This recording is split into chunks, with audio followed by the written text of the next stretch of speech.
जय जिजाऊ मित्रांनो, मी फिरोज शेख डिजिटल बनू YouTube channel मध्ये आपले स्वागत आहे. मित्रांनो, जात पडताळणी करता आपल्याला रक्त नाते संबंध सिद्ध करण्यासाठी वंशावळ द्यावी लागते आणि अनेकांची जी वंशावळ आहे, आता जसं अर्जदाराच्या डॉक्युमेंट्स मध्ये जात वेगळी असते, वडिलांच्या याच्यावरती जातीचा उल्लेख म्हणजे असतो किंवा आजोबाचा असतो, आणि अशा वेळेस ज्यावेळेस तो रक्त नाते संबंधामध्ये जातीचा उल्लेख असलेले डॉक्युमेंट देतो, त्यावेळेस त्याच्यामध्ये वंशावळ हा महत्वाचा भाग असतो. आणि रक्त नाते संबंध सिद्ध करण्यासाठी हा वंशावळ हा फार महत्वाचा डॉक्युमेंट आहे. परंतु अनेकांच्या बाबतीमध्ये ही वंशावळ सिद्ध करताना आणि ती जुळवताना ती समिती जी आहे त्यांना काही मागे दिशानिर्देश दिले होते, परंतु त्याच्यामध्ये सुसूत्रता आणण्यासाठी, ट्रान्सपरन्सी आणण्यासाठी शासनाने 25 जानेवारी 2024 साठी हा एक GR काढलेला आहे. आता हा GR म्हणजे प्रस्तावना याची अशी आहे: राज्यातील मराठा समाजातील पात्र व्यक्तींना कुणबी मराठा कुणबी मराठा जातीचे प्रमाणपत्र देण्यासंदर्भात संबंधित व्यक्तींनी सक्षम प्राधिकारी यांच्याकडे कुणबी जाती संदर्भात सादर केलेल्या निजामकालीन पुरावे, वंशावळी, शैक्षणिक पुरावे, महसुली पुरावे, निजाम काळात झालेले करार, निजामकालीन संस्थांनी दिलेल्या संधी, राष्ट्रीय दस्तावेज इत्यादी पुराव्याची वैज्ञानिक आणि प्रशासकीय तपासणी कशी करावी व तपासणी अंती कुणबी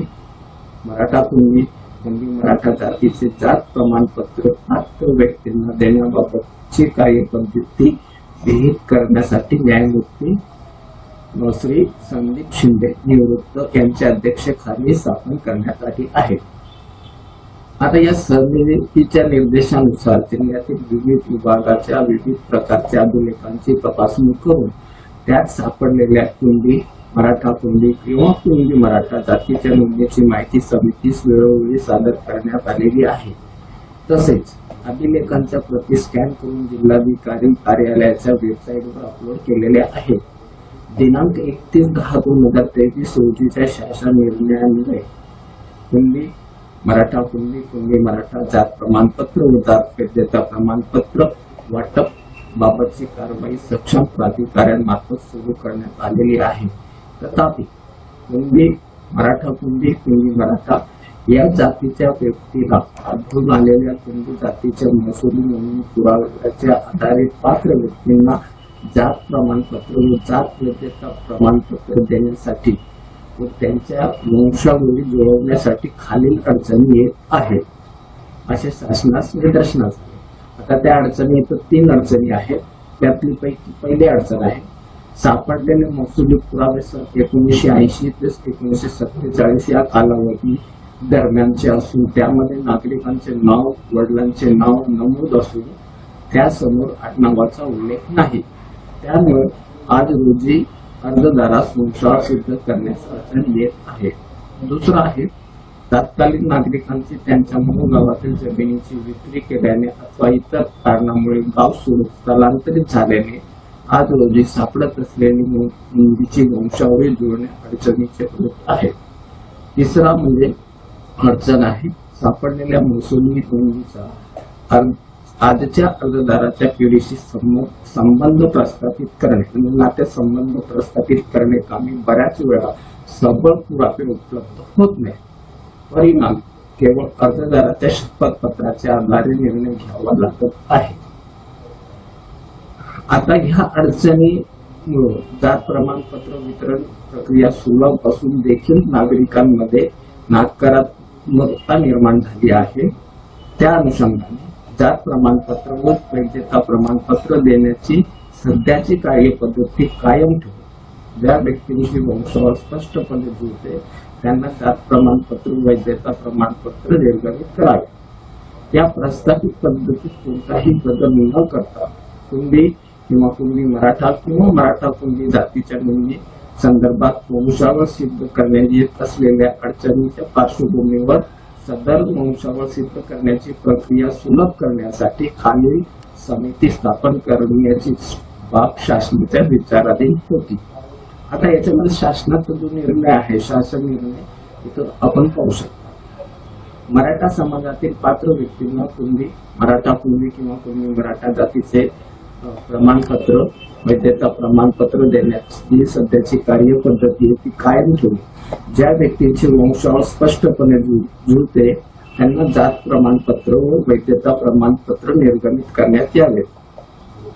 या प्रस्तावित पद्धतीत कोणताही बदल न करता कुणबी मराठा कुणबी मराठा जातीच्या निवडी संदर्भात वंशावळ सिद्ध करण्यास येत असलेल्या अडचणीच्या पार्श्वभूमीवर सदर वंशावळ सिद्ध करण्याची प्रक्रिया सुलभ करण्यासाठी खालील समितीची स्थापना करून कार्यवाही करण्याचे निर्देश देण्यात येत आहे. पहिला, वंशावळी जुळवण्याकरता पुरेसे पुरावे उपलब्ध नाहीत किंवा असे पुरावे अशा प्रकारच्या उपलब्ध करून द्यावेत अशा याबद्दल अर्जदारास माहिती नाही अशा प्रकरणात तहसीलदार यांच्या अध्यक्षतेखाली तालुका निहाय समिती स्थापन करण्यात येत आहे. आता त्याच्यामध्ये तहसीलदार अध्यक्ष आहेत, गट विकास अधिकारी सदस्य, पोलीस निरीक्षक, पोलीस ठाण्याचे प्रभारी अधिकारी सदस्य, सहाय्यक संशोधन अधिकारी, जिल्हा जात पडताळणी समिती हे सदस्य, उर्दू भाषा किंवा मोडी लिपी तज्ञ सदस्य आणि नायब तहसीलदार महसूल हे सदस्य सचिव असतील. दुसरा, सदर समितीत सहाय्य करण्यासाठी तालुका स्तरावर स्वतंत्र कक्ष तयार करण्यात यावा. या स्वतंत्र कक्षाकरिता स्वतंत्र मनुष्यबळ तहसील कार्यालयाने उपलब्ध करून द्यावे व आवश्यकता भासल्यास बाह्य स्रोतातून मनुष्यबळ उपलब्ध करून द्यावे. तिसरा, समितीमार्फत वंशावळी जुळवण्यासाठी करावयाच्या गृह चौकशीच्या कामी त्यांना सहाय्य करण्यासाठी पोलीस विभागातील पोलीस उपनिरीक्षक दर्जाचे अधिकारी व आवश्यक अधीनस्थ कर्मचारी उपलब्ध करून देण्यात यावे. चौथा, समितीच्या निर्णयास अपिलीय प्राधिकारी म्हणून संबंधित उपविभागीय अधिकारी म्हणजे प्रांत अधिकारी हे राहतील. वंशावळ स्पष्टपणे जुळणाऱ्या प्रकरणात उपविभागीय अधिकारी तथा सक्षम प्राधिकारी यांनी महाराष्ट्र अनुसूचित जाती, अनुसूचित जमाती, विमुक्त जाती, भटक्या जमाती व इतर मागासवर्गीय विशेष मागास प्रवर्ग अधिनियम 2000च्या अंतर्गत नियम 2012च्या तरतुदीनुसार जात प्रमाणपत्र निर्गमित करण्यात यावे. पाचवा आहे, समितीचा अहवाल प्रशासकीय स्वरूपाचा राहील. सदर अहवाल जात प्रमाणपत्र देणाऱ्या सक्षम प्राधिकाऱ्यासाठी पूरक राहील. तसेच याद्वारे जुळवण्यात येणाऱ्या वंशावळीचा उपयोग केवळ विविध जातीचे जात प्रमाणपत्र देणे व जात वैधता प्रमाणपत्र देण्यापुरता मर्यादित राहील. अन्य कोणत्याही दिवाणी, फौजदारी, अर्धन्यायिक प्रकरणामध्ये सदर समितीचा अहवाल उपयोग करता येणार नाही. सहावा आहे, जातीच्या नोंदी उपलब्ध झाल्यास व्यक्तींच्या मागे समांतर पुढील वंशावळी शक्य तितक्या मर्यादेपर्यंत जुळवण्याचे काम सदर समितीने करावे. सदर समितीचा कालावधी 4 महिन्याचा राहील. तरी 4 महिन्याचा कालावधी आहे तर सगळ्यांनी आपले 4 महिन्यामध्ये वंशावळी या म्हणजे सर्टिफाईड करून घ्यावे म्हणजे जेणेकरून पुढे अडचण येणार.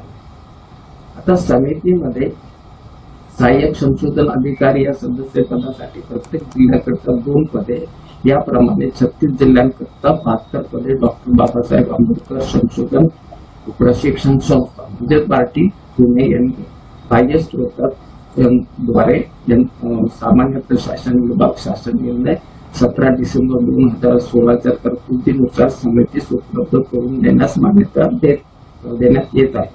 समितीमधील उर्दू भाषा तज्ञ, मोडी लिपी तज्ञ या सदस्य पदासाठी प्रत्येक जिल्ह्याकरता 2 उर्दू भाषा तज्ञ व 2 मोडी लिपी तज्ञ अशा 16 जिल्ह्यांकरता एकूण 144 पदे जिल्हाधिकारी यांनी बाह्य स्रोता यंत्रणेद्वारे सामान्य प्रशासन शासन 17 डिसेंबर 2016च्या तरतुदीनुसार उपलब्ध करून देण्यास मान्यता देत आहे. आता सदर शासन निर्णय अनुसूचित जाती, विमुक्त जाती, भटक्या जमाती व इतर मागास प्रवर्गासाठी लागू राहील. म्हणजे हे सगळ्यांसाठी हा जो निर्णय आहे तो सर्व म्हणजे SC, ST, OBC, SBC सगळ्यांसाठी हा निर्णय लागू राहणार आहे. तर अशा प्रकारे हा जो GR आहे तो आपण इथं पाहू शकतो. तर मित्रांनो, हे 4 महिन्यासाठी ही जी समिती आहे ती म्हणजे गठीत केलेली आहे. ज्यांची पण वंशावळ जुळत नसेल तर त्यांनी हे लवकरात लवकर आपली वंशावळ या समितीमार्फत जुळवून घ्यावी, सर्टिफाईड करून घ्यावी. तर मित्रांनो, आजच्यासाठी आपण इथंच थांबूया. धन्यवाद. जय हिंद.